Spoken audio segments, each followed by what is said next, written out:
Ну что ж, 3 часа, наверное, можно начинать. Уважаемые коллеги, у нас сегодня первая лекция в наступающем семестре, скажем так, учебном. Я хочу напомнить, что так у нас за время пандемии сложилась интересная, неожиданно такая вот уже, можно сказать, традиция, которую мы назвали между собой «Лекции для соседей».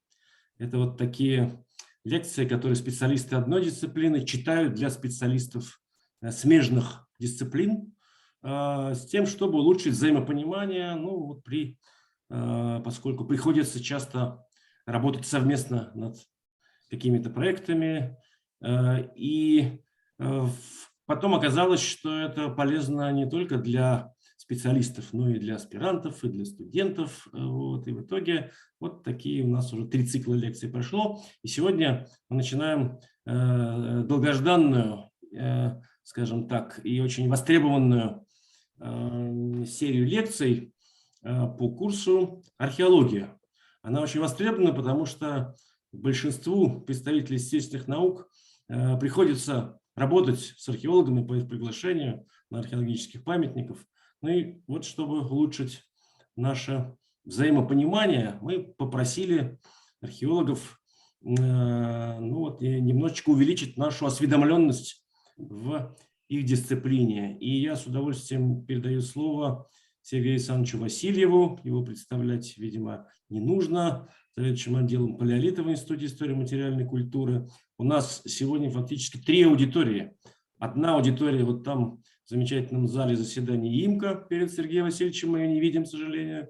Вторая аудитория здесь в Zoom. Ну и большую часть аудитории мы ориентировали на YouTube, с тем, чтобы немножечко разгрузить Zoom.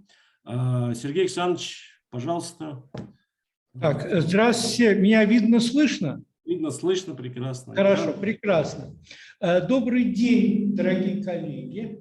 И прежде всего, я хотел бы выразить глубокую признательность Андрею Валерьевичу, потому что без его инициативы, конечно, мы никогда бы в жизни не сподобились создать вот такой вот курс лекций по новейшим достижениям в области археологии с привлечением ведущих специалистов нашего отдела, трассологической лаборатории, Эрмитажа, потому что вот кто-то должен был дать этот толчок. Вот очень хорошо, что Институт географии этим озаботился и дал этот самый толчок. Сегодняшнее мое выступление будет предварять серию докладов об археологии палеолита. Я хотел бы, прежде чем перейти, вот, собственно, к изложению фактического материала по разным эпохам, по разным территориям, немножко рассказать о том, о чем мало кто и редко говорит. Это о том, что такое археология палеолита как дисциплина, как область знаний. Чем она занимается, какие цели она ставит, какие методы она использует.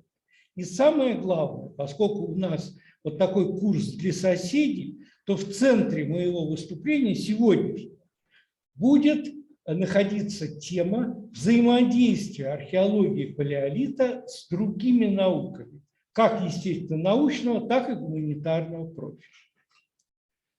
Боюсь, что сегодняшнее мое выступление многих разочарует, потому что я очень часто буду употреблять слова «мы не знаем» и «мы не понимаем».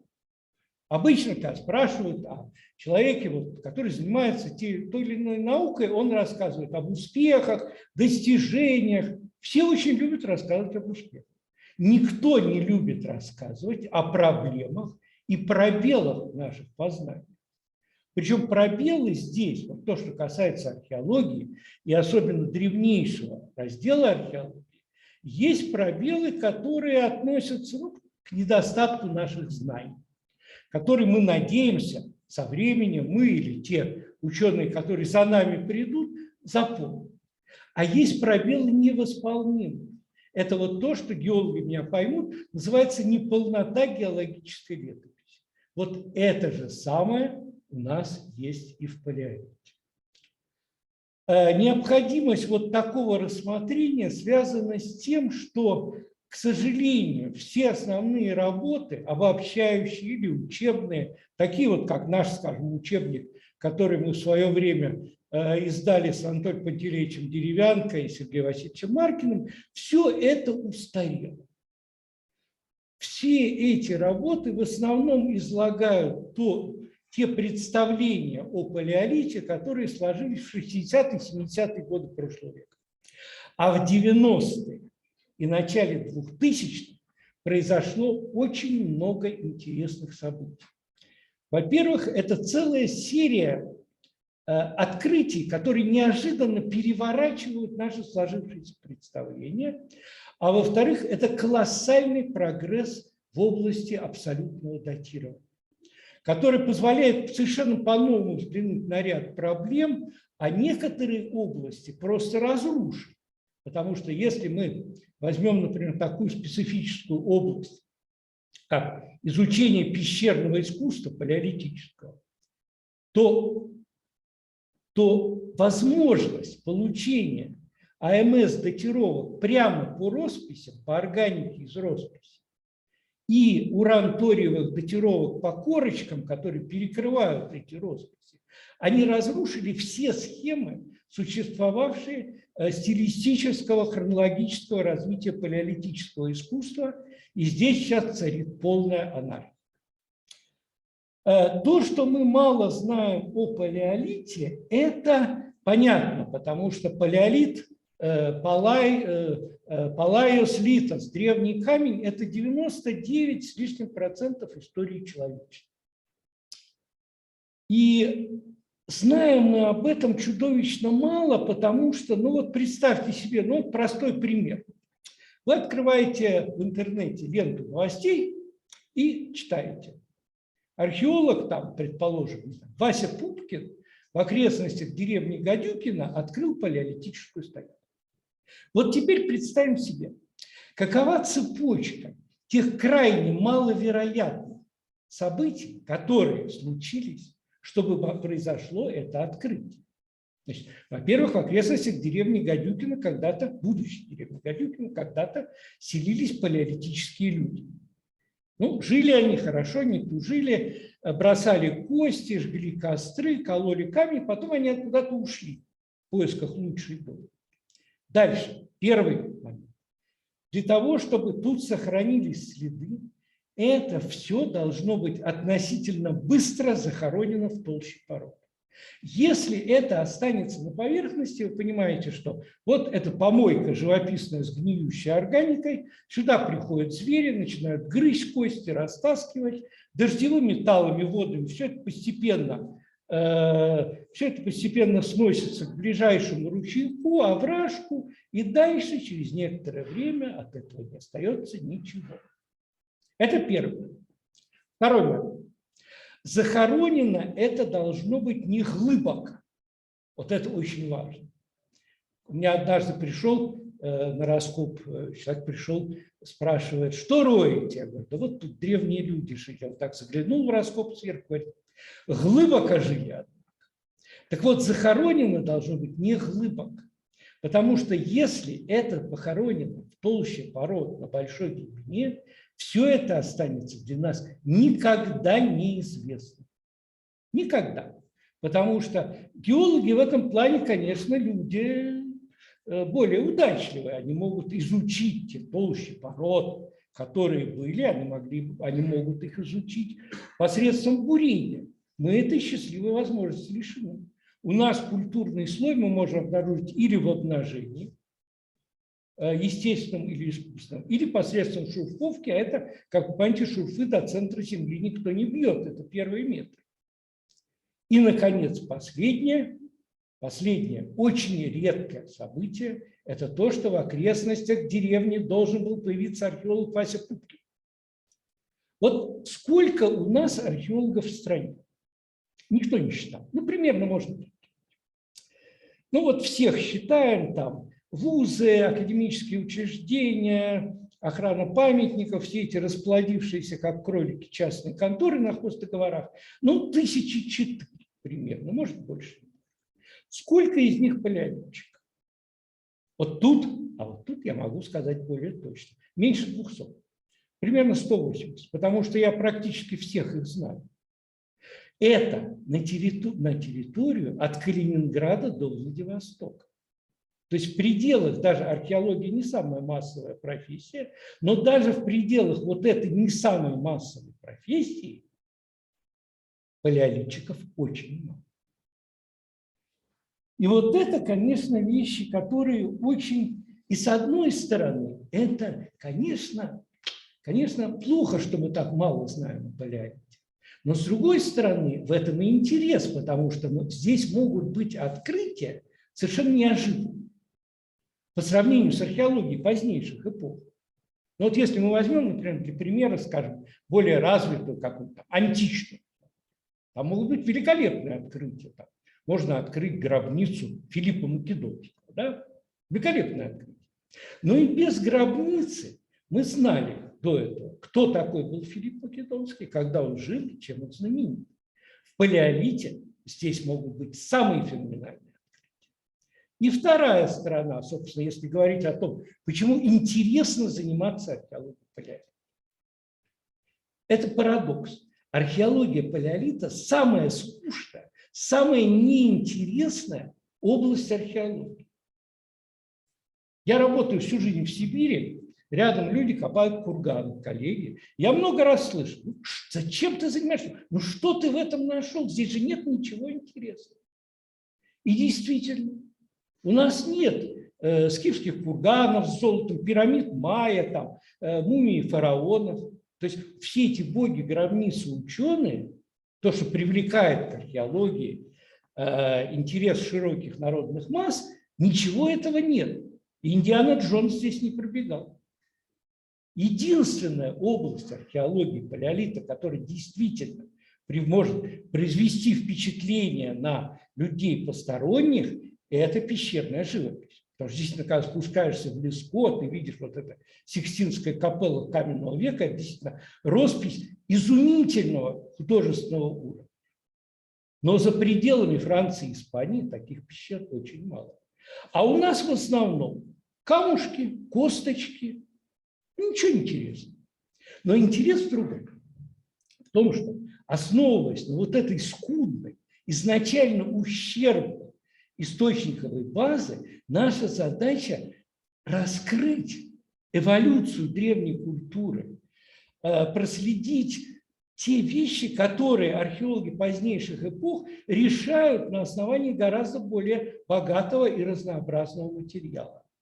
Вот одна из лекций будет зачитана у нас Андреем Александровичем Синицыным, которому недавно в вашем институте вручали премию. И он всегда говорит на своих лекциях со студентами, что археология палеолита – это археология для тех, кто любит думать. Здесь нужно очень долго думать и соображать, вот как из этого извлечь хоть что-то об обществе древности. Вот. А теперь, собственно говоря, приступим к, собственно, предмету нашего рассмотрения. Палеолит. Ну, отметим рамки пространственные. Так, так, работает? Можно, да? Да, значит, поскольку мы с вами в Институте географии, начнем с географии. Значит, где есть палеолит? Да практически везде. Сейчас идут открытия в Арктике, в Синьцзяне, в Тибете. Кто бы думал, что в Тибете есть палеолит? Да никогда. Вот, поэтому проще сказать, где палеолита нет. Значит, палеолита нет. На территориях, покрытых в плейстоцене ледниковыми щитами, в Северной Америке это кордильерские, лаврентийские щиты, то есть практически вся территория современной Канады, ну, кроме крайнего юга. А в Европе это Финно-Скандия, то есть Скандинавия. Есть немножко финального палеолита. В Скании это самый хвостик, южный хвостик Швеции, откуда через пролив уже Дания видна. Вот. Нет палеолита в некоторых горных массивах, которые тоже покрывались ледниками. И есть две больших области материковых, которые обе очень мало изучены, труднодоступны и покрыты густой лесной растительностью. Это в Южной Америке внутренние районы, Амазония. В Южной Америке палеолит есть, но он в прибрежных районах и собственно говоря, и вдоль Тихоокеанского и Атлантического побережья. И вторая часть – это наша среднесибирское плоскогорье, где ледники покрывали только северо-западную часть плато Путарана, а на всей остальной территории есть несколько стоянок в самых верховьях Нижней Тунгуски. Но это просто, по-видимому, зависит от степени изученности. Есть палеолит нам невидимый. Это палеолит, который находится под водой, который, собственно говоря, это территории, которые покрыты сейчас водами после ледниковой трансгрессии. Это, во-первых, все Атлантическое побережье Северной Америки, там довольно широкая полоса шельфа, иногда там есть, тралом зацепляют палеолитические находки, и гораздо больше таких находок в местности, которая называется Доггерленд, от Доггербанки. Это суша, которая существовала на месте нынешнего Северного моря, и которая связывала Британские острова с материковой Европой, и там расселялись в финальном палеолите носители всяких охотничьих культур. Вот, это у нас... Так, теперь время, хронология. С хронологией совсем плохо, потому что мы даже не можем сказать, значит, определение палеолита замечательное. Палеолит – это все следы человеческой культуры, начиная от начала производства каменных орудий до границы плейстоцен-голоцен.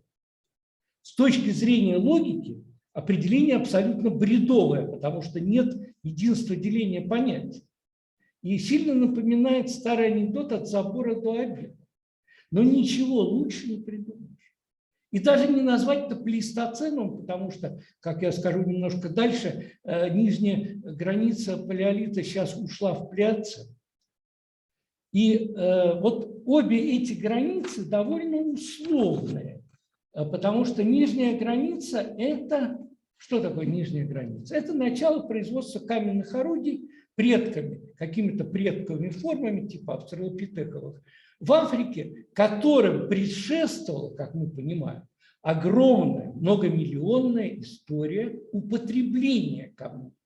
В качестве модели мы можем взять вот этих самых знаменитых западноафриканских щелкунчиков, шимпанзе, которые камнями колят орехи. Причем это не просто вот взял камень и расколол орех. Нет, это на те места, где есть орехи, притаскиваются с реки плоские плиты, которые служат наковальнями, подбираются камни, подходящие по размеру, чтобы колоть орехи. И ясно, что вот из этой, собственно говоря, деятельности и возникает каменные орудия, потому что когда камни раскалываются, кто-то должен был прийти к идее, что острый камень, острый край, может резать, он способен для резания тех или иных, резания веток, резания охотничьей добычи или падали, а человекообразные обезьяны занимаются и охотой, и поеданием падали, что было свойственно, вероятно, и гоминидам. Из этого всего пошло наше дело каменное. Первый вопрос, который всегда задают. Слушайте, а как это вы отличаете, что вот эти камни, они же так похожи, вот те, которые на дороге валяются, от каменных орудий? Вот здесь я скажу, вот здесь это все очень хорошо как раз разработано, и в любом учебнике вы можете найти сведения, потому что эта вещь опирается на огромный опыт исследования как дробления камней в природе, при соударении галек в потоке, морзобойного растрескивания, при давлении пород. и экспериментального расщепления.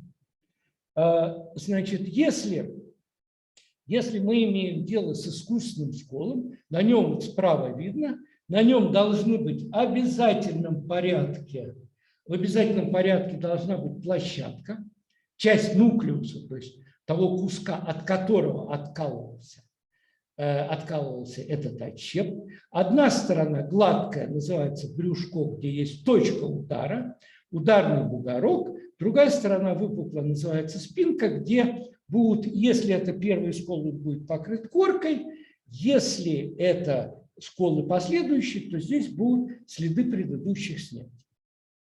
Конечно, на разных породах эти признаки проявляются по-разному. Лучше всего они проявляются на обсидиане. И вообще нужно сказать, что вот эксперименты например, по физическим закономерностям раскалывания пород, их вообще производят на стекле. Это лучше, там все видно абсолютно четко. Хорошо видно на породах группы силицитов.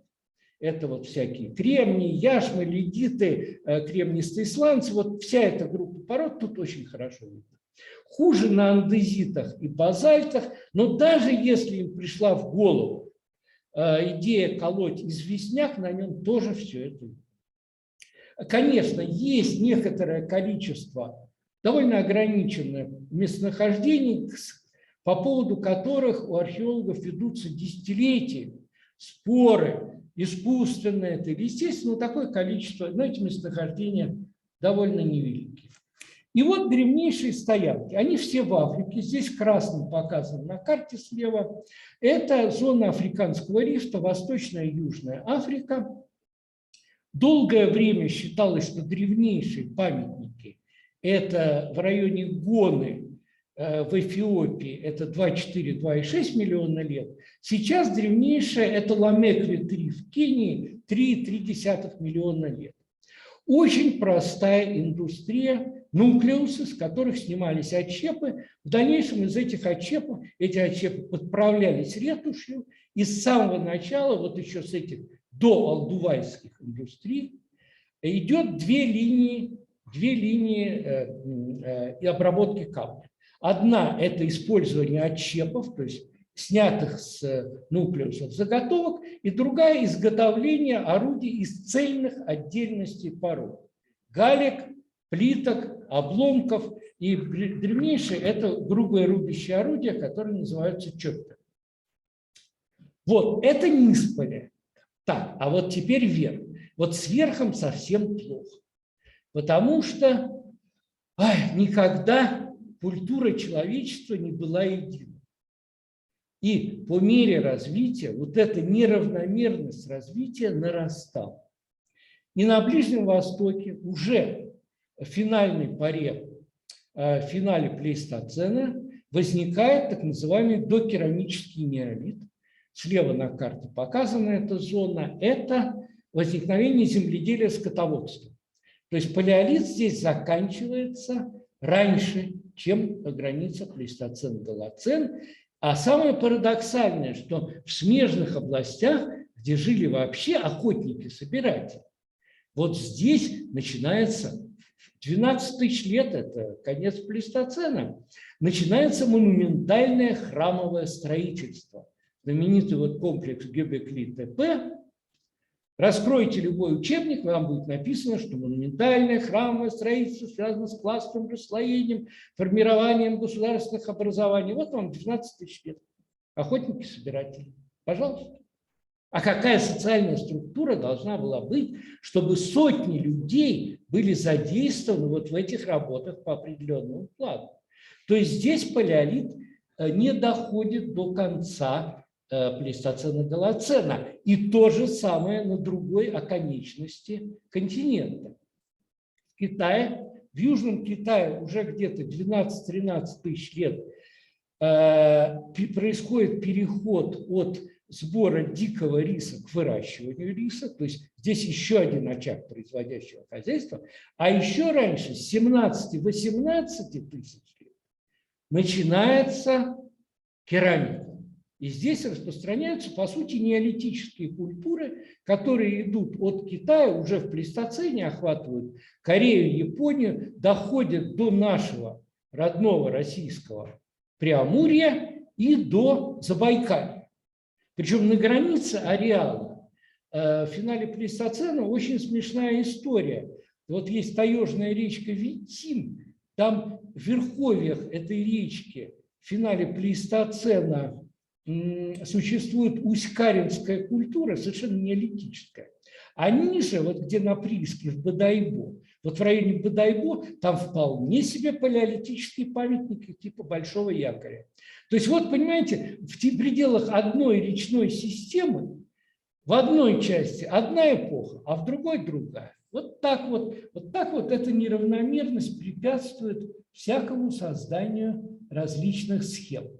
А в Европе совсем по-другому. Здесь, наоборот, Европа-то тогда это глухая провинция, и здесь до проникновения сюда производящего хозяйства, земледелия еще много тысячелетий, здесь в финале плейстоцена существуют культуры мобильных охотников, в основном на северного оленя, ну, такие как оренбургская культура, с характерными наконечниками, и они начинаются в плейстоцене, в позднем Дриасе, и продолжаются в пребориале. То есть здесь, если мы здесь введем границу палеолита и мезолита по плейстоцен-голоценовой границе, то получается, что мы ряд культур режем. Голова культуры в одной эпохе, хвост в другой. Так нехорошо получается. Поэтому в Европе сейчас принято границу конец палеолита помещать где-то в середине пребориала, чтобы вот эти вот культуры не дробились. То есть на самом деле здесь все шкалы могут быть. Нет никаких универсальных шкал, общих для всего мира. Все шкалы могут быть только региональные, только исключительно региональные. Ну, дальше я хотел, в общем-то, немножко говорить о формировании археологии палеолита, но, по-видимому, на это времени у нас уже не хватит, поэтому эту часть я пропущу. Скажу только одно. Так сложилось исторически, что археология палеолита в XIX веке возникла и в XX веке развивалась во Франции. И до сих пор, вот эта особенность нашей области, до сих пор вся археология палеолита говорит с сильным французским акцентом. Хотя сейчас английский язык, конечно, вытесняет все. И сами французы уже начинают в своих журналах статьи публиковать по-английски, что было невозможно представить даже 10 лет назад. Все равно весь понятийный аппарат, начиная от терминов для описания каменных орудий и кончая терминами высокого порядка, для культурного, для выделения культур, все они построены на французском материале. Так или иначе. Поэтому этот французский акцент неистребим. И действительно, Франция, особенно Юго-Запад, они феноменально богата, это часть континента, которая феноменально богата палеолитом. Начиная от древнейших памятников с возрастом более миллиона лет и кончая многослойными пещерными памятниками, гротами, навесами, где десятки культурных слоев, которые позволяют проследить все этапы Ашеля, Устье, Верхнего палеолита, ну и плюс пещеры с росписью. Вот эта вот фотография, это Леза-Ити, это Перегор, это юго-запад Франции. Вот здесь вдоль долины Визеры, там на километры тянутся вот эти вот известняковые навесы, и везде под этими навесами культурные слои с палеолита. Сказать, сколько здесь памятников, не может никто, потому что здесь они делятся по владельцам участка. То есть здесь условные деления. Знаете, в других местах, конечно, в других местах тоже есть сосредоточение очень мощное палеолита. В Чехии, вот район Павлова, Дольний, Вестонец, наши Костенки на Дону. Но все это не идет ни в какое сравнение с Францией. И французские материалы интересны тем, что здесь, благодаря вот этому обилию материала, мы можем представить себе развитие палеолитической культуры на такой степени дробности и в пространственном, и во временном отношении, которая нам совершенно недоступна с нашими гигантскими просторами и очень небольшим числом памятников. Ну вот, а теперь, собственно говоря, к основной теме.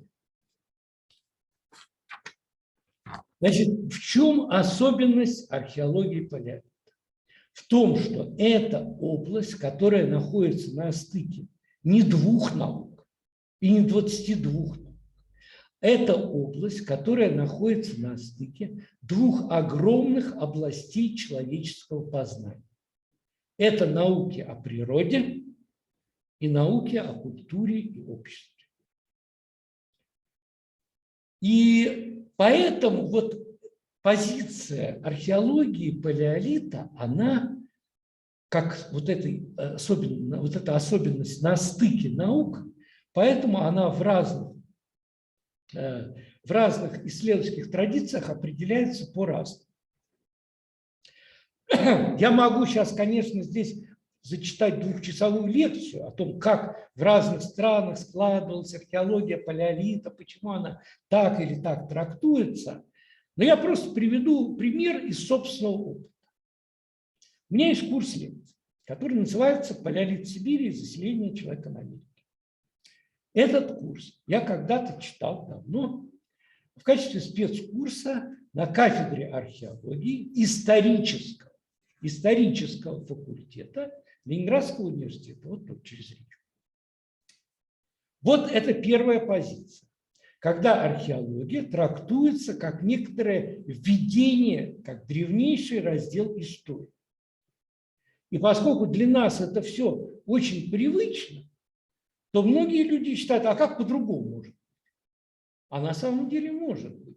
При том, что вот эта позиция археологии палеолита, она ведь сформировалась здесь относительно недавно. Это плоды перестройки системы высшего образования в Советском Союзе в 30-е годы. Вот. Итак, история, с одной стороны. Хорошо.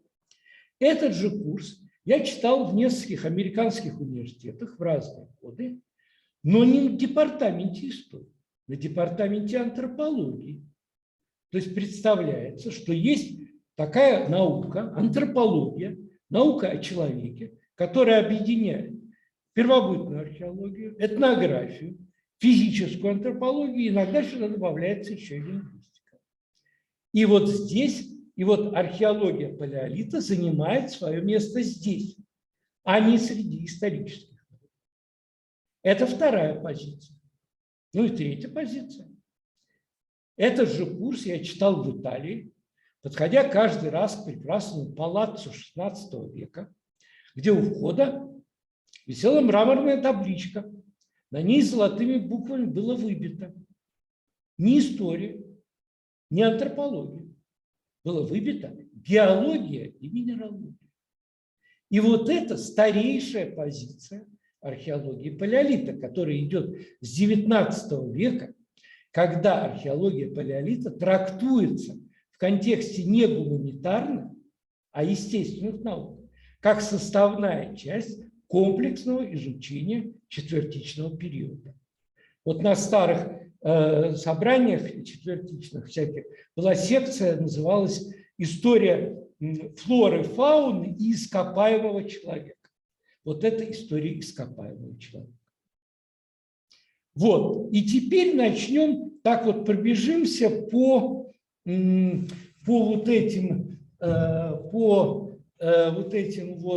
подразделениям. Слева у нас будут естественные науки, справа гуманитарные и общественные. И отдельно я выделил вот те буферные направления, о которых я скажу немножко подробнее дальше в своей лекции, которые возникли в основном в 60-е и 70-е годы прошлого века под влиянием тех изменений, которые произошли в структуре археологии, появлением так называемой новой археологии. Итак, первое. Это, конечно, то, без чего археологию палеолита невозможно представить. Это четвертичная геология, геоморфология, палеогеография. Это то, с чего начиналась, собственно говоря, археология палеолита, потому что первым делом было доказать то, что вот эти камни, они древние, они допотопные, делювиальные. Вот с этого момента начинается взаимодействие археологии и четвертичной геологии. Но нас интересуют, кроме вот этих традиционных направлений, нас интересуют некоторые очень своеобразные вещи, о которых я скажу позже. И поэтому возникло направление, которое называется геоархеология. Вот. И мы выделяем отдельно из палеогеографии, ввиду особой важности фаунистических остатков для археологии палеолита, мы выделяем палеозоологию, изучение четвертичной фауны, но простого изучения четвертичной фауны для нас, как археологов, недостаточно. Нас интересуют те аспекты, которым, скажем, в традиционном представлении не уделяется должного внимания, поэтому здесь возникло новое направление – археозоология или зооархеология. Тут очень много всяких терминологических чисто разночтений, и об этом я тоже скажу. Наконец, поскольку мы имеем дело с каменным веком, то, естественно, наши взаимоотношения с петрографией. И здесь тоже нам мало просто определения породы, из которых изготовлены каменные орудия, поэтому возникло специализированное направление, которое называется петроархеология. Ну и поскольку археология палеолита – это ведь это совершенно специфическая область, в которой связана непосредственно с эволюцией человека. И то, что касается нижнего и среднего палеолита, это единственный раздел археологии, в котором создатели вещей, которые мы изучаем, не являются представители одного с нами вида. Это другие виды рода Homo.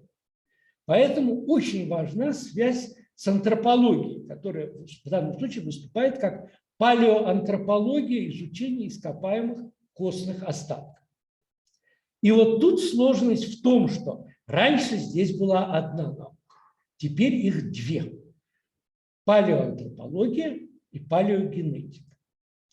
Между ними существуют сложные взаимоотношения, иногда похожие на содружество двух медведей в одной берлоге. Причем палеогенетика – это такой медведь молодой, быстрорастущий, который вот старого медведя хотел бы из этой берлоги, из теплой, выставить куда-нибудь на мороз. Так что вот это, и вот взаимоотношения данных традиционной, классической палеоантропологии, палеогенетики и археологии порождает, перед нами встает целый ряд новых проблем, о которых, если будет время, я тоже немножко расскажу. Это мы взяли левую сторону, зелененькую, это у нас естественно. Справа у нас науки гуманитарные и общественные. Здесь связи гораздо слабее. То есть, в общем-то, по сути говоря, археология палеолита – это не гуманитарная. Это скорее естественно. Вот единственное исключение – это этнография. Вот недаром я ее немножко сдвинул сюда поближе, но этнография совершенно не в том плане, в котором это традиционно понимается. Потому что здесь возникло новое направление, которое называется этноархеология. И об этом я тоже скажу. Вот. По поводу остальных моментов здесь буквально очень коротко. Значит, археология палеолита связана с историей культуры. Ну, естественно, верхний палеолит – это первая эпоха, в которой появляются в сформировавшемся виде все стороны человеческой культуры, как материальной, так и духовной. И если вы пишете любую историю чего угодно, историю религии, историю семьи, историю одежды, историю там ботинка на правую ногу, историю ботинка на левую ногу, любую историю, у вас во введении или в первой главе обязательно будет что-нибудь о палеолите, потому что там все начинается. Нужно сказать, что вся эта деятельность к археологии имеет очень косвенное отношение, потому что пишут обычно эти труды люди очень далекие от археологии, и археологию они используют в качестве просто иллюстраций для тех или иных положений. И если речь идет о палеолите, обычно в этих трудах, во-первых, приводится очень устаревший свет, да?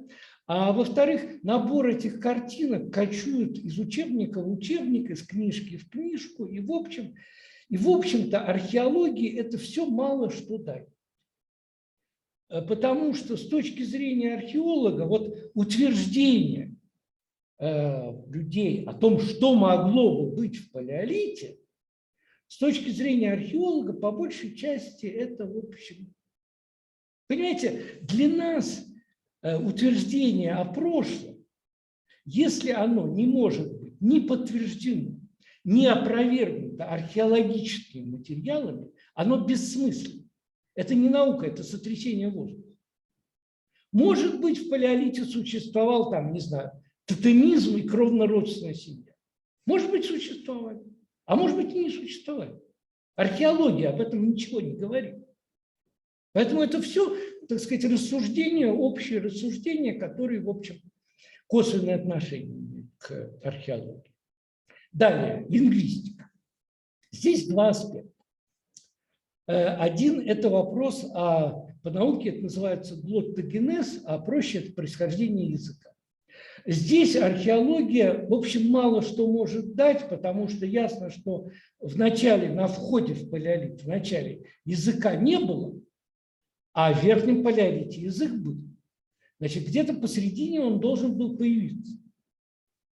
Здесь вопрос скорее к антропологам, но здесь очень сложно судить, потому что реконструировать анатомию гортани по разрозненным антропологическим остаткам очень сложно.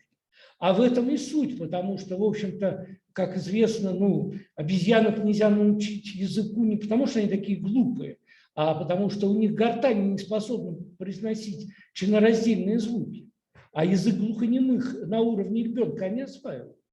Так что, в общем, все это, как и строение мозга, это все скорее к антропологии, а не к археологии.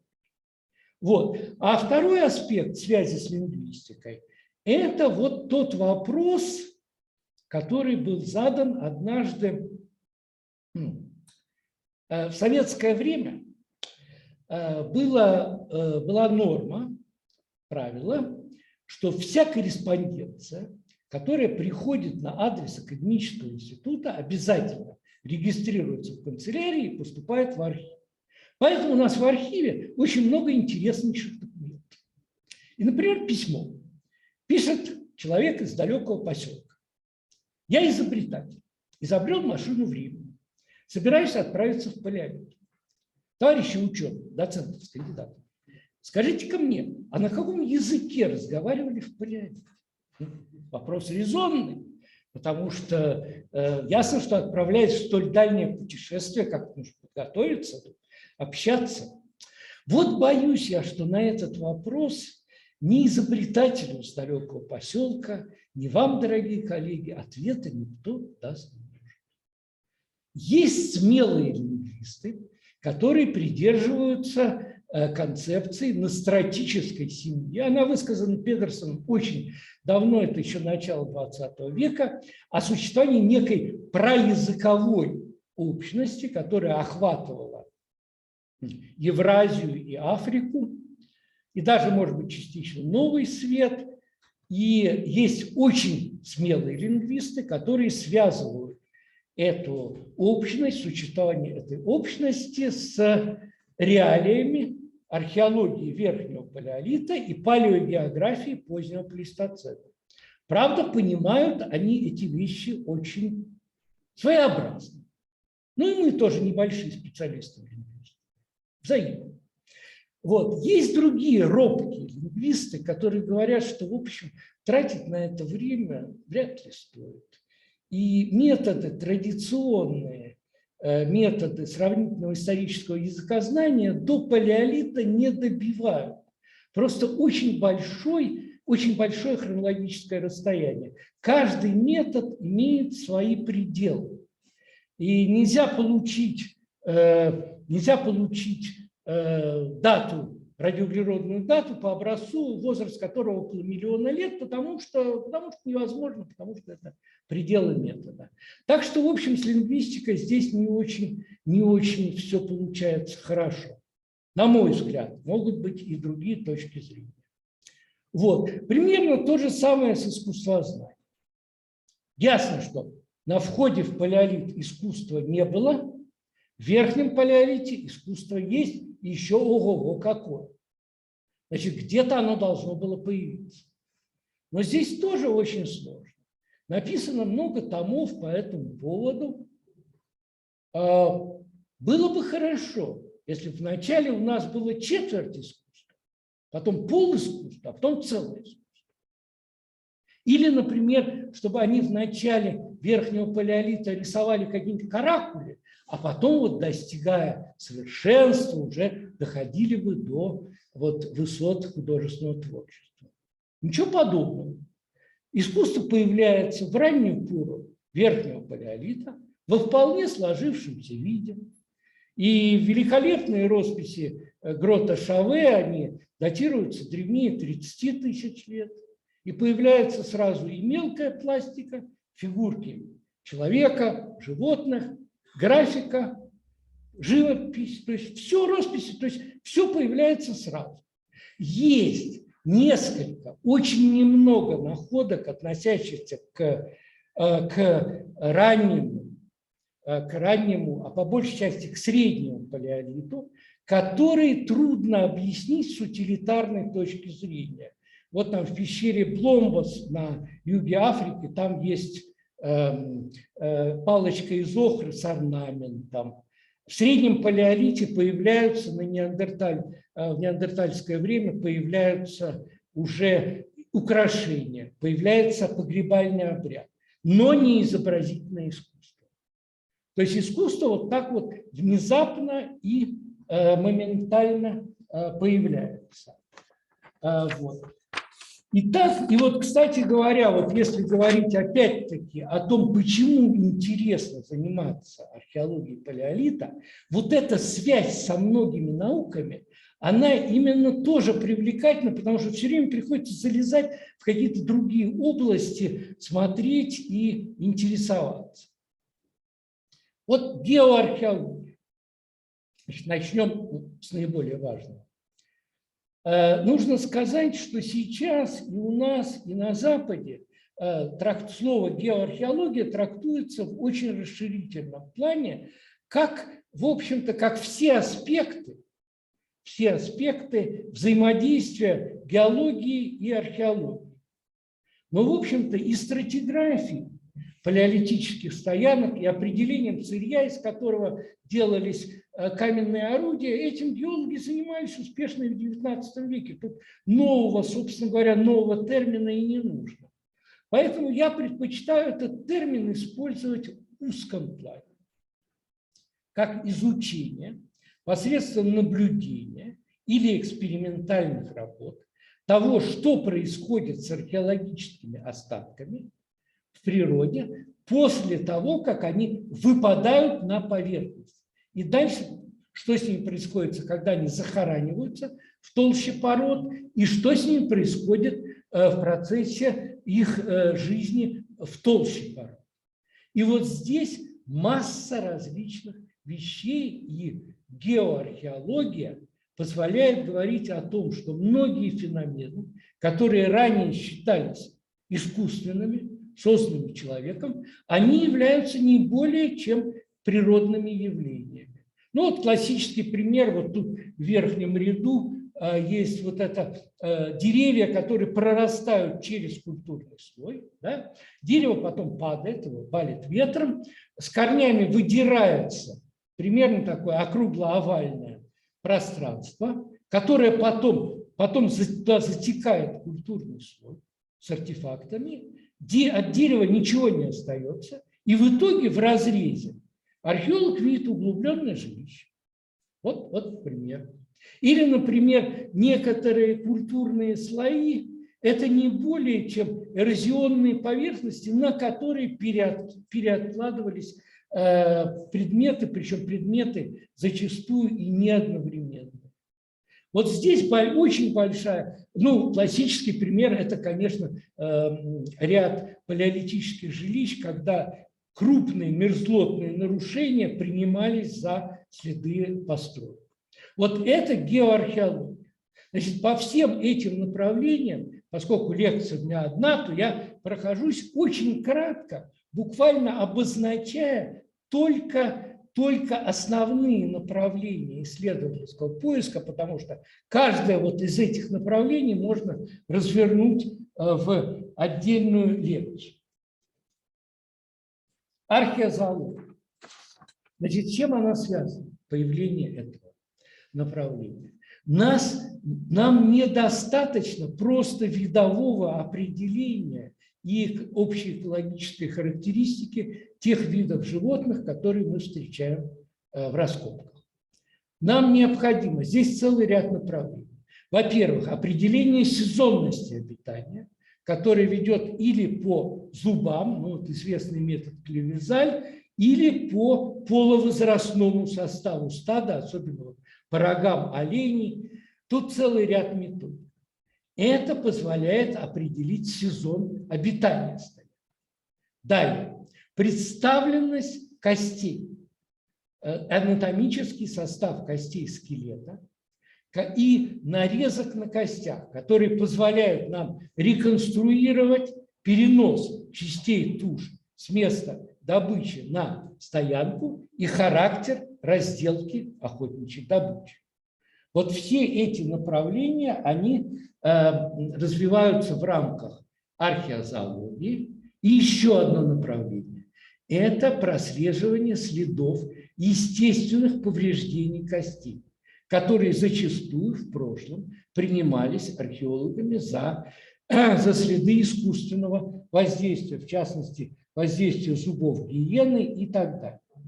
Вот особая тема – это изучение, это очень сложная тема, это изучение соотношения охотничьей деятельности и сбора падалей.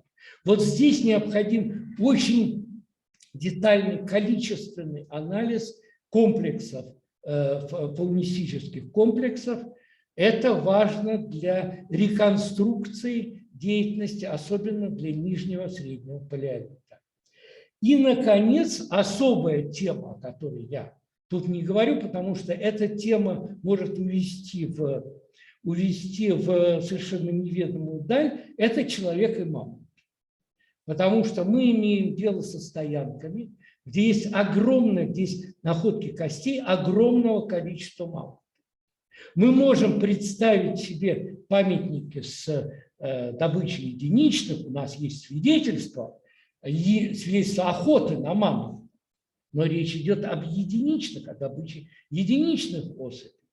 Об этом я буду говорить, когда буду говорить о палеолите Сибири, о палеолите Северной Америки. У нас есть такие свидетельства. Но вот этот массовый сбор костей мамонта, конечно, связан с эксплуатацией каких-то мамонтовых кладбищ. И в этом плане очень большое внимание уделяется сопоставлению количественного состава вот этих находок мамонтов, их сопоставлению с местами естественной смерти слонов в Африке. И вот тут целая большая область исследований. И, наконец, петроархеология. Опять-таки, уже в XIX веке определяли породы, из которых делали каменный обед. Но этого нам мало. Нам нужно понять связь стоянок с источниками сырья. Переносили ли они сырье это на короткие расстояния, на длинные расстояния. Для этого необходима целенаправленная работа с геологической картой, прослеживание связей между памятниками, между источниками сырья. И вот здесь я не случайно кстати говоря, я не случайно поместил обложку книжечки «Кулик и Постнова» из серии «Сибирская полевая археологическая школа», потому что вот по данному направлению редкое и счастливое исключение, когда есть пособие, современное пособие на русском языке по этой области, потому что, к сожалению, в основном приходится оперировать иностранной литературой. И вообще, конечно, вот эта серия сереньких вот этих «Сибирская полевая археологическая школа» – это, конечно, грандиозная инициатива новосибирцев. Это очень здорово, очень помогает в отсутствии современных толстых учебников по археологии. Вот это петроархеология. И далее еще одно направление петроархеологии – это изучение видоизменений поверхности каменных орудий под воздействием естественных процессов. Это патинизация, это эоловая коррозия, воздействие частицами песка, переносимого ветром, и окатываемость. Вот здесь мы видим, как постепенно артефакты, изделия рук человека утрачивают свой человеческий облик. То есть по мере, выстраивая по мере, например, окатанности, вы видите, как постепенно сглаживаются ребра, и камни просто исчезают. Вот я помню, в Закарпатье я работал, там андезиты. Там у них идет выщелачивание поверхности. И вначале вы видите вещи, орудия, нуклеусы спорами. Потом эти поры со временем становятся больше, шире. И в конце концов вы видите куски андезита, просто изъеденного, которые когда-то, может быть, были орудием. Но доказать это уже невозможно. Это примерно вот так, как когда, знаете, когда картридж кончается в принтере, вначале четко читается, потом как-то слабее, какие-то линии читают, а потом вы видите белый лист, на котором вроде бы должен быть текст, а его уже нет. И вот так вот это вот преобразование орудий, которые очень долгое время находились на поверхности, оно, конечно, существенно ограничивает наши возможности изучения палеолита. И далее о палеоантропологии и палеогенетике. В чем здесь сложность? Начиная с верхнего палеолита, мы имеем все-таки погребения и следы также и каннибализма, но каннибализма своего поглощается свой эффект. До этого на нижних и среднепалеолитических памятниках антропологические остатки, как правило, находятся среди кухонных отбросов со следами раскалывания для извлечения костного мозга, воздействия огня. То есть в данном случае, в общем-то, непонятно, ели ли они представители своей популяции, или, если учитывая, что в это время сосуществовали представители разных видов, может быть, они охотились на представителей других видов. Вот здесь очень сложно судить. Связь, начиная со среднего палеолита, да, появляются погребения. Неандертальские погребения хорошо известны. Неандертальцы в основном связаны со средним палеолитом. Но эта связь, она статистическая, потому что самые ранние проявления верхнего палеолита, культура Шетель-Перрон, она в двух случаях, вот это погребение в Сен-Сезар и разрозненные остатки в Арси-Шет-Кюр, они принадлежат неандертальцам. То есть культура уже верхнепалеолитическая, а человек еще неандертальского вида. Правда, здесь есть споры, некоторые исследователи считают, что здесь имело место смешение мустьерских и шетель-перронских слоев, но, тем не менее, это есть. Теперь о генетике. Генетика нам очень трудно понять систему выводов, которые проводит генетика, поскольку никто из нас не имеет базового биологического образования. Мы не можем понять, почему генетики приходят к такому-то выводу. Почему одни генетики приходят к такому-то выводу, а другие к другому. Почему у них изменяются точки зрения, а генетика очень быстро развивается. Вот это, с одной стороны, непонимание, но непонимание оно с двух сторон. Потому что генетики точно так же не понимают, что такое археология. Я просто сужу по дискуссиям с генетиками на многих конгрессах, конференциях в разных странах. Они считают, что культура – это нечто связанное с определенной популяцией. И если культура куда-то разносилась и распространялась, это обязательно связано с миграцией. И показать, что перенос культурных элементов посредством миграции – это всего лишь один из возможных вариантов распространения культуры, и что существует масса других диффузных вариантов, которые хорошо изучены и в археологии, и в этнографии, вот об этом доказать это генетикам очень сложно. И в этом плане нам, конечно, предстоит еще большая работа просто для того, чтобы мы начали понимать друг друга в этом направлении. Вот. Ну и, наконец, мы идем к этнографии. Значит, раньше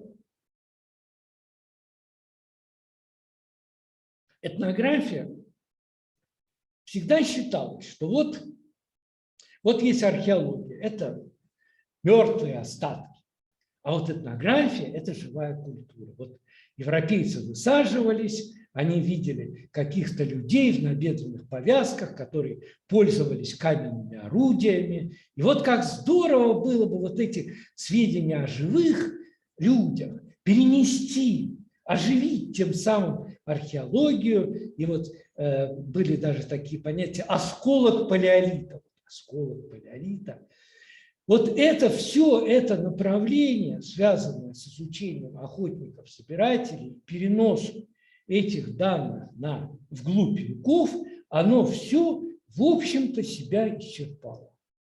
Это вот то, что по инерции иногда сейчас преподается как история первобытного общества, это все, в общем-то, вещь такая. Дело в том, что охотничьи-собирательские народы, а палеолит – это время охотников-собирателей, охотничьи-собирательские народы, они не осколок. Это народы, которые прошли свой, другой, особенный исторический путь. Нельзя общество закатать в банку на 10 тысяч лет, и через 10 тысяч лет открыть оно будет такое же. Все эти народы, как правило, вытеснены более развитыми соседями на периферию обитания. И во многих случаях эти народы сосуществуют с охотниками, с земледельцами и скотоводами, образуя своего рода симбиоз, обмен продуктами. Так что этого ничего не было в палеолите, когда это была планета охотников-собирателей. И если мы возьмем социальное устройство охотников-собирателей, то здесь мы обнаружим огромный разброс от простых атомарных сообществ бушменов и австралийских аборигенов до очень сложно построенных, стратифицированных с классовым расслоением, с домашним рабством сообществ, например, индейцев северо-западного побережья.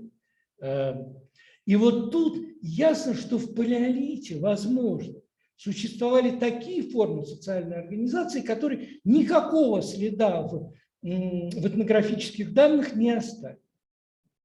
Поэтому сейчас мы говорим, когда мы говорим о взаимодействии археологии и этнографии, мы говорим о совершенно другом, об этноархеологии.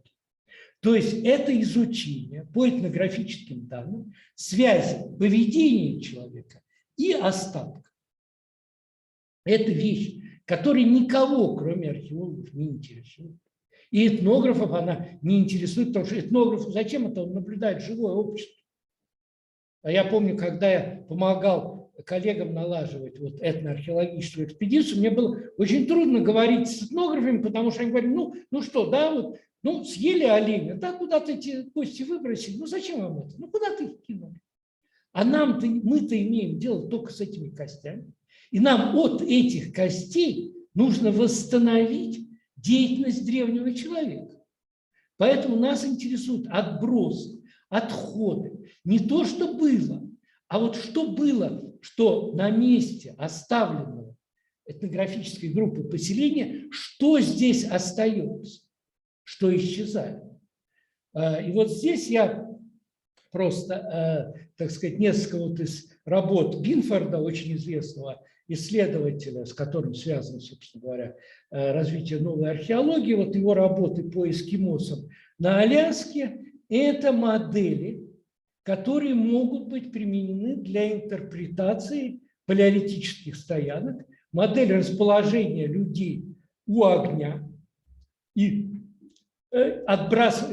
выброса, переднего и заднего выброса костей, и модель разделки туш оленя, которая объясняет наличие вот таких вот пустых пространств на плане памятника, которые могут быть объяснены, что на этом месте производилась именно разделка и обработка шкур животных.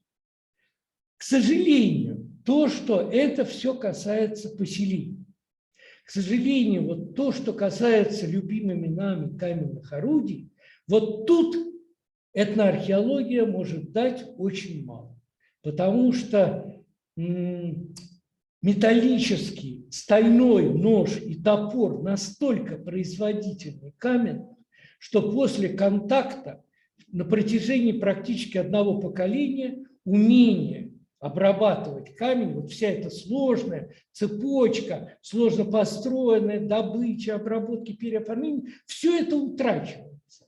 И камень остается только в одном плане. Только в одном плане, в котором он, кстати говоря, используется и сейчас. На разных континентах.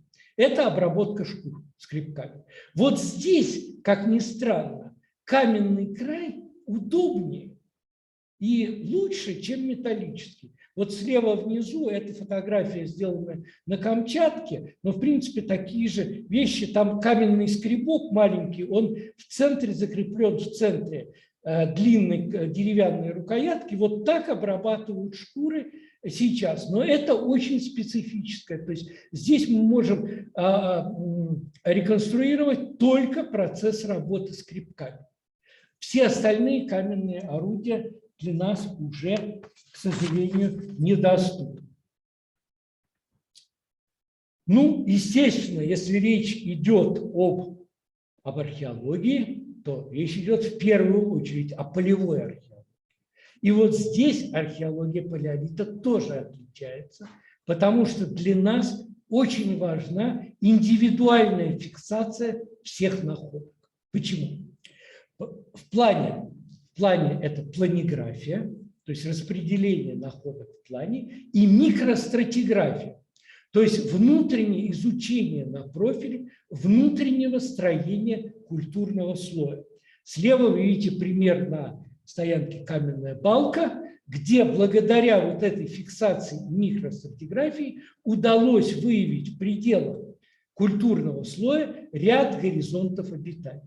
Дело в том, что абсолютное большинство стоянок – это не следы одного поселения, это то, что называется полимпсесты, то есть следы накладывающихся друг на друга эпизодов обитания. И наша задача, как археолога, с помощью вот этой индивидуальной фиксации расчленить в пределах культурного слоя, выделить эпизоды обитания. Справа вы видите пример такой работы. Это работа Хизри Амирхановича Амирханова на Зарайской стоянке, где в результате применения Хизри Амирхановича микростратиграфических методов удалось расчленить в пределах мощного культурного слоя, вычленить несколько эпизодов обитания, когда стоянка изменялась коренным образом. Если не делать этого, то в данном случае мы были бы в той же ситуации, как с раскопками Петра Петровича Ефименко в 30-е годы в Костенках, мощный культурный слой. А что он раскопал, мы так до сих пор и не понимаем. Вот это очень важная вещь, это тонкая, детальная фиксация, которая, конечно, сейчас очень облегчилась с внедрением лазерных тахеометров новейших средств. И, конечно, камень. Камень теперь анализируется совершенно другим образом. То есть на смену просто описанию, типологическому описанию, оно продолжает оставаться в качестве метода первичного описания. Основной упор сейчас делается на реконструкцию технологии обработки камня. То есть тех этапов реконструкции, тех действий, которые древний человек производил с камнем, начиная от его добычи, переноса на стоянку, обработки, изготовления нуклеусов и далее изготовления орудий, работы орудий, переоформления и выброса. Технология эта совершенно отличается от того, что мы имеем. Это совершенно нам непривычно. Потому что мы с вами живем в железном веке. Мы живем в железном веке и пользуемся специализированными металлическими орудиями, которые изготовлены для осуществления тех или иных функций. То есть можно, конечно, подбить, если нет молотка, можно разводным ключом подбить гвоздик, но это побочное использование. Разводной ключ служит для другого. А вот представить себе ситуацию, когда одна и та же вещь в процессе жизни вначале была кувалдой, потом превратилась в гаечный ключ, а закончила свое существование в качестве отвертки, вот этого представить мы себе не можем. А с каменными орудиями именно так оно и бывает. Каменное орудие изготавливается, переоформляется в процессе работы, фрагментируется. Из фрагментов делаются другие орудия, а мы имеем дело с выбросом этих орудий на всех стадиях обработки, что очень затрудняет нашу задачу по реконструкции всей этой сложной и очень не похожей на привычную нам схему действий. И некоторые каменные орудия, например, там, скребки высокой формы, они служили одновременно и нуклеусами для производства пластинок, и орудий одновременно. То есть здесь это вот такая совершенно гибкая технология камня, не похожая на привычную нам вещь. Теперь под конец уже о делении поля. Вот старая схема. Это схема из нашего учебника 94 года. Все это устарело.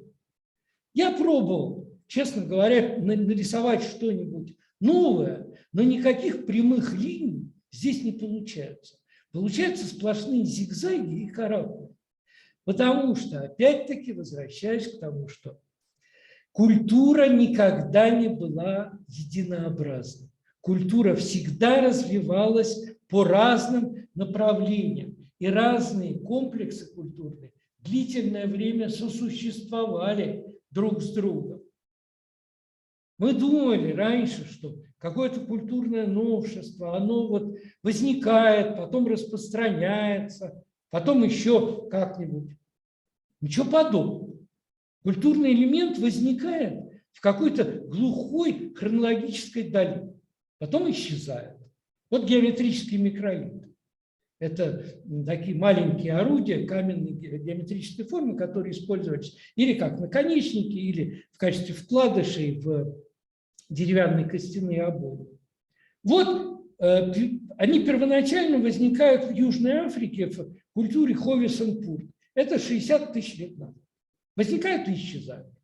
Потом они возникают то тут, то там на протяжении, вот как светлячки, на протяжении Верхнего Палеолита. То в Италии, то в Молдавии, то у нас в Сибири стоянка Шестакова. И только потом, в конце палеолита, когда в них возникает необходимость, они начинают развиваться, и уже к мезолиту они получают всеобщее распространение. Или, например, появляются индустрии, которые совершенно неожиданны. Вот Ринкон-ле-Бупон – это стоянка на севере Франции.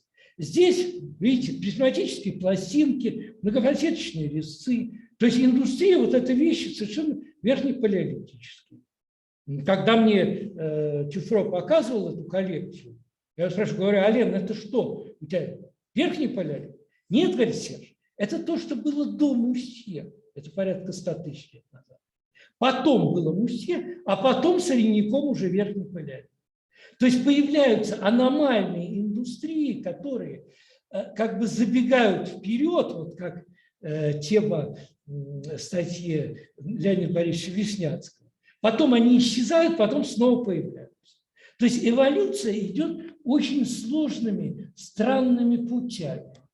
И вот древнейшее это Алдувай. Это то, что вот справа это чоппер, типичное орудие для этой эпохи. Алдувай – это древнейшие памятники, которые идут, ну, распространяются от времени больше 2 миллионов лет, но они сосуществуют с появившимся дальше Ашелем. Ашель – это культура, связанная, вот справа показаны бифасы, которые по привычке называют ручные рубила, и слева кливер – это рубящее орудие с поперечным лезвием. Вот здесь на этой карте, эта карта не полная, кстати говоря, потому что Ашель распространен в Африке, Европе, Индии, Китае, Филиппинах, он покрывает и Среднюю Азию, и Монголию. Но Ашель появляется в Африке 1,7–1,6 миллиона лет назад и сосуществует в течение длительного времени с Алдуваем. То есть здесь никаких вот этих горизонтальных линий делительных провести невозможно. И Ашель сосуществует с другими индустриями и в Африке, я уже не буду называть названия, чтобы не путать, потому что культурное разнообразие очень большое уже на стадии нижнего палеолита.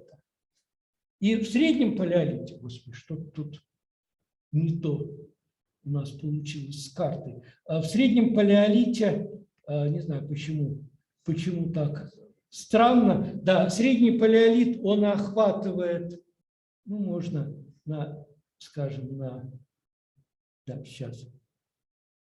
Вот на этой карте показать. Средний палеолит, то есть это время неандертальцев, это Мусье и Микок, вариант с листовидными бифасами, он охватывает Европу, Северную Африку, доходит до Индии и Сибири.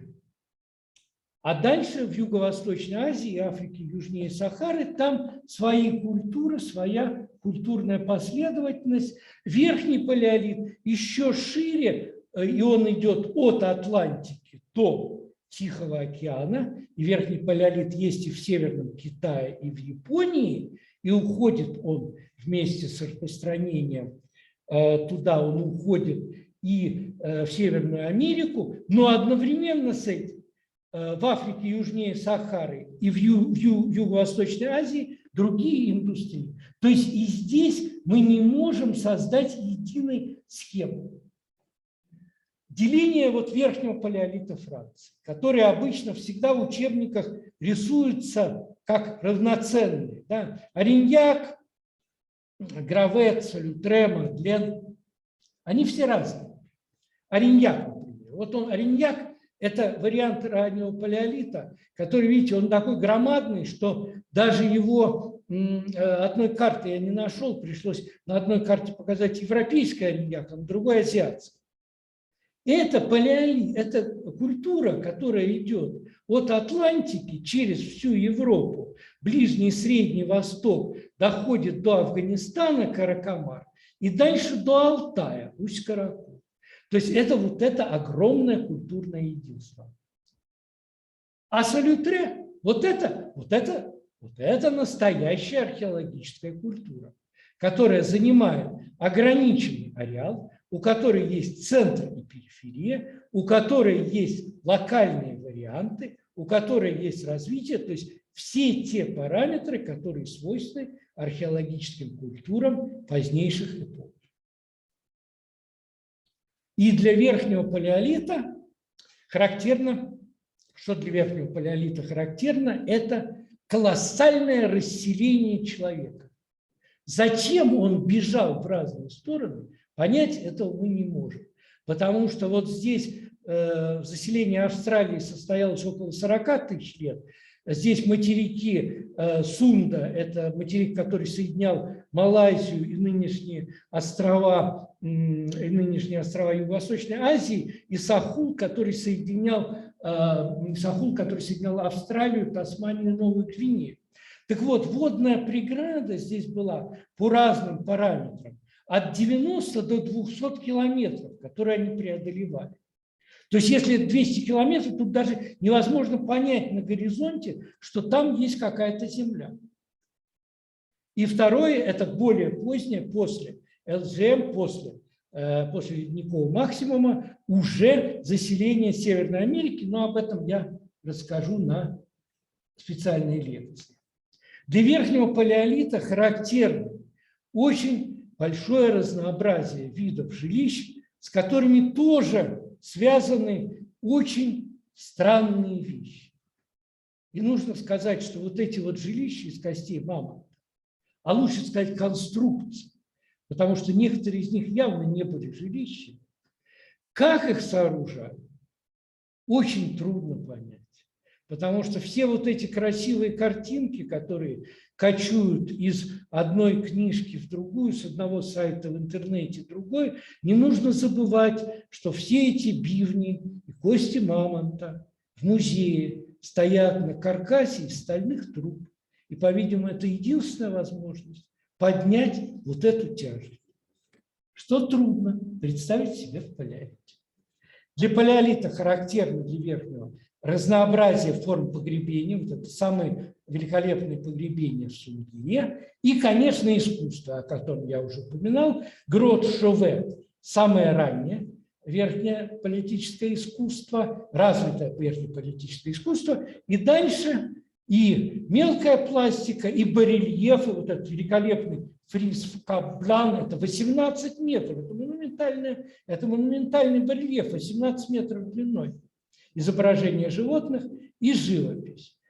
И вот теперь уже под занавес я хочу сказать, опять-таки возвращаясь к тому, что мы не знаем и не понимаем. В палеолите масса вещей, которые мы никак не можем объяснить. Вот я просто приведу несколько примеров. Верблюдик, Каповая пещера, Южный Урал. Это бактериан, двугорбый верблюд. Значит, где Южный Урал, а где дикий двугорбый верблюд? Центральная Азия. Тысячи километров. Учтем отсутствие Википедии, чтобы оттуда можно было скопировать изображение. Второй номер. Мальта. Стоянка в Приангарии, Иркутская область. На бляхе, как вы видите, изображены кобры. Потому что никаких других змей с капюшонами в природе не существует. Если убрать Индию, где ближайшие кобры? Юг Средней Азии. Туркмения, Таджикистан. Посмотрим на расстояние. Где Сибирь, где Туркмения. Ну и, наконец, лошадки. Замечательные французские лошадки с изображением узды. Накиньте узду на дикую лошадь, и мы посмотрим за вашим успехом.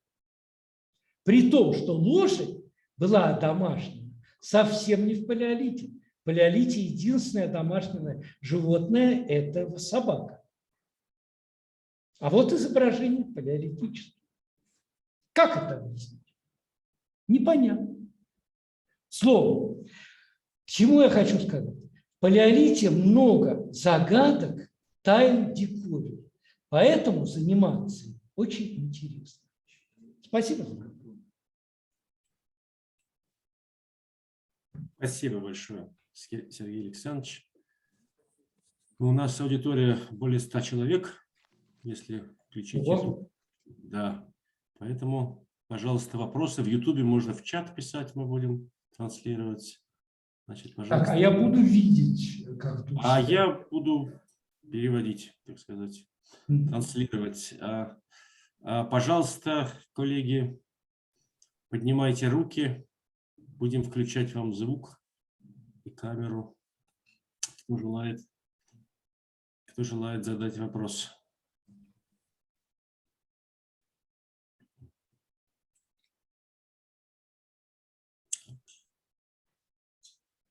Сейчас подождем немножечко. Так, в YouTube вопросов я не вижу пока.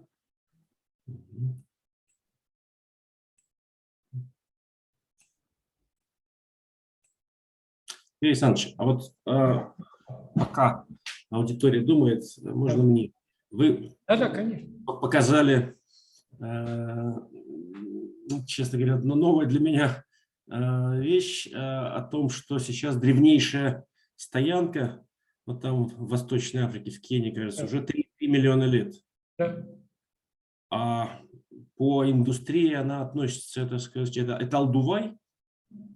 Эта индустрия очень примитивная. Обычно их относят к преалдуваю. То есть там даже там индустрия, там есть простые нуклеусы, с которых скултач. Все. Даже вот чопперы появляются на уровне вот кадагона, вот там уже чопперы. Да. То есть мы ушли действительно в плеоцен уже.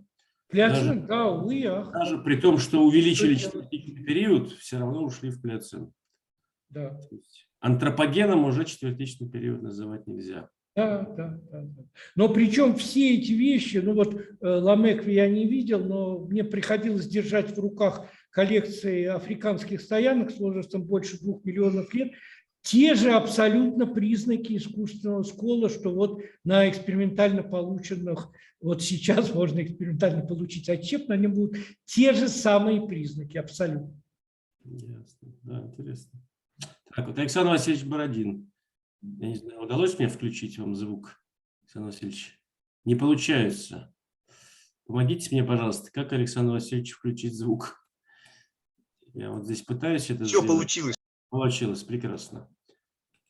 А нет, опять не слышно. Да, вот Сейчас получилось. Огромное спасибо за лекцию. Но у меня такой вопрос. Вот сложилось такое ощущение, что вы как-то не очень недолюбливаете биологов и тем более геномиков. Значит, может быть, это связано с недопониманием, но с другой стороны, вот вы предложили, собственно говоря, не вы, а традиционно используется классификация палеолита сквозная для всего человека, в смысле гомо, да? Так может быть, все-таки, если мы на вот эту классификацию палеолита, с одной стороны, наложим генетические, геномные данные по видовой принадлежности людей, о которой вы, собственно говоря, говорили, что в разное время существовали на одних территориях разные виды людей. Может быть, именно это позволит более дробно понять само становление, ну, развитие камня прежде всего. Может быть, вот где-то здесь консенсус есть, когда вы найдете общий язык с геномиками, палеогеномиками прежде всего. Тем более, что мы сейчас можем делать ДНК с определением вида и даже более тонко, непосредственно из породы, без исследования самих костей. Спасибо. Да, спасибо. Я специально не касался темы корреляции эволюции человека и эволюции индустрии, именно потому что это первая лекция в курсе, а следующая лекция будет нашего Леонида Борисовича Вишнявского, который очень много работал именно по этой тематике, а его будет лекция о Нижнем Палеолите. Я думаю, что там он как раз об этом будет говорить очень подробно, то есть просто вот так. Так, спасибо. Коллеги, ну что ж, я не вижу рук. Сейчас я посмотрю в YouTube, что у нас там делается. В YouTube у нас много вопросов. Во-первых, благодарности. многочисленные. Во-вторых, вот Фатима Курбанова. Подскажите, а как еще переносятся культуры помимо миграций? Помимо миграции, это диффузия, это заимствование у соседей, сети обмена.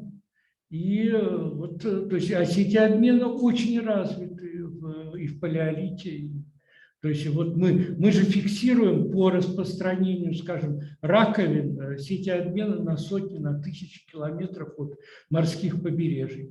Так что культуры вполне, они так медленно. Мы же имеем дело с огромными хронологическими отрезками, когда очень медленно вот эти вот культуры сдвигались и распространялись. Спасибо. А можно уточнить в связи с этим? Вот все-таки я понимаю, наверное, Леонид Борисович об этом нам расскажет более подробно, но очень не терпится все-таки узнать.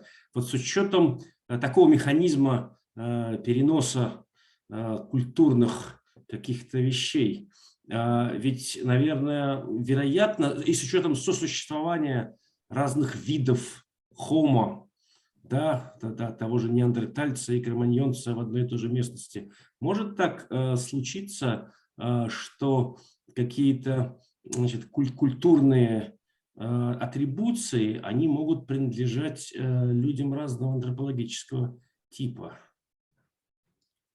Ну вот я упоминал вот о Шательпероне, вот, так сказать, верхнепалеолитическая культура, носителями которой, по-видимому, были неандертальцы. Вот понятно. Это вот, видимо, возможно, но это на стыке эпох. То есть тут дальше уже идут чистые сапиенсы безо всяких неандертальцев. Ясно. Так, Денис Петров. Археологические стоянки в Арктике появляются только в верхнем палеолите или есть и более ранние? В Арктике нет. Арктика – это, собственно говоря, древнейшие памятники. Здесь это верхний палеолит. Вот сейчас есть памятники на севере, появляются на северо-западной Сибири, вот в Якутии Янская стоянка. Но я обо всем буду подробно говорить, когда буду говорить о палеолите Сибири. Есть еще Мамонтова Курья у нас здесь. Да, Мамонтова Курья, да. Так, прекрасно. Евгений Крабов, нет, Евгений Константинов, под ником Евгений Крабов. По каким критериям проводят границы между подразделениями палеолита, нижний, средний, верхний? Это обобщенные критерии, которые, в общем-то, во многом сложились традиционно. То есть, если нижний палеолит – это господство крупных форм орудий типа чопперов, пиков, рубил, кливеров, то средний палеолит – это время распространения огромного разнообразия орудий на стандартных заготовках. Хотя и в Ашиле было очень большое разнообразие таких орудий. Вот такие. В общем, критерии сейчас достаточно размытые. Как правило, вот у нас же нет МСК и геологического конгресса, чтобы проводить вот эти границы таким искусственным путем. Единственное, кому удалось это в Африке, южнее Сахары, там вот на панафриканских конгрессах они в 60-е годы договорились и стали резать вот эти линии. Но вот это единственное исключение. Анна Васильцова. Вопрос по мелкой пластике. Предположим, есть фигурка, вырезанная по камню. Как определить ее возраст, если отсутствует контекст? Неизвестно, где найдено. Ну, в общем-то, эти статуэтки, они все, как правило, найдены в культурных слоях стоянок, так что они не просто так. Понятно. А если вне контекста, у черного археолога, значит, купили? Ну, я не знаю, большинство этих, если говорить о раннем верхнем палеолите, это вот эти Ориньякская серия Германии, там бивень кость. Понятно. Так, у нас в чате вопросы. Тося Кадырбекова. палеоантропология является междисциплинарной наукой или естественной? Палеонтоп, конечно, естественно. Естественной. Конечно, естественно. Но это же изучение человека как биологического вида, конечно. Так, спасибо. Так, и кажется, у нас еще здесь была рука поднята. Сейчас, одну секундочку. Беру. Нет, больше не вижу рук. Вот Мария без фамилии. Пожалуйста, вы представьтесь тогда. Добрый день. Меня слышно, видно? Слышно, да. Ага. Да, спасибо. Меня зовут Мария Комогорова, Минмузей РАН. Я бы хотела уточнить, а вот на Ближнем Востоке, в плодородном треугольнике, там, где докерамический неолит, мезолит не выделяют? То есть сразу после палеолита наступает бескерамический неолит. Это был первый вопрос. А второй я хотела бы Давайте по спросить... очереди. Давайте сначала на один. Ага. На Ближнем Востоке выделяют эпипалеолит, который соответствует второй половине верхнего палеолита по европейской шкале, а дальше уже где-то с 12 тысяч лет идет докерамический неолит. Мезолита там не выделяют. Ясно, спасибо большое. Пожалуйста. А второй вопрос у меня был такой немножко специфический. А встречаются ли изделия, может быть, на наших территориях, сделанные из доломита или доломитизированного известняка? Вот, попадаются ли они вообще, и как их много, и много ли? Ох, сложно мне так ответить. Может быть, на Кавказе что-то есть. Ну, то есть, ну, как бы не часто встречаешься. Да, на Кавказе. На Кавказе есть. Да, ясно, спасибо. Спасибо большое за лекцию, это было очень здорово. Спасибо. Спасибо. Кажется, мы исчерпали вопросы. Еще раз благодарим Сергея Александровича и за лекцию, и за организацию всего курса. И тогда до встречи через неделю на лекции Леонида Борисовича Вишняцкого о Нижнем Палеолите. Спасибо, до свидания.